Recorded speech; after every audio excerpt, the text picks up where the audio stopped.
ఈరోజు ఇక్కడ ఎవరన్నా దేవుడి మీద సనిగేవారు ఉన్నారా? ఇక్కడ ఎవరన్నా నా జీవితంలో దేవుడు ఏం చేశాడో, ఏముంది, ప్రార్థన చేస్తానని ఏం జరుగుతుంది?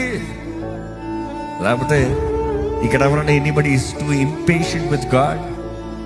ఇంకెంతకాలం, ఇంకెన్ని రోజులు, how long do I pray, how long should I pray అన్న మనస్తత్వంతో ఉన్నారా?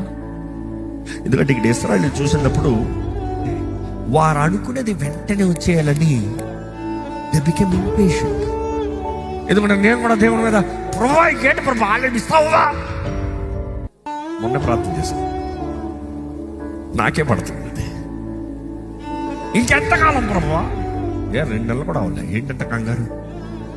Sometimes we want it immediately, వెంటనే అయిపోవాలి, ఇప్పుడే అయిపోవాలి, అనుకుని వెంటనే అయిపోవాలి, అనుకుంది జరిగిపోవాలి, దేవుడు ఇప్పుడే చేసేయాలి. నువ్వు ఇప్పుడు ప్రార్థన చేశావు కాబట్టి ఇప్పుడు నీకు అవసరంగా కనబడుతుంది కాబట్టి దేవుడు ఇప్పుడే ఇచ్చేయాలి. ఈ ప్రజలు చూస్తే they grew impatient on the way. Next ఏం చేశారంట, వారి దేవుడికి విరోధంగా, మోషేకి విరోధంగా మాట్లాడారంట.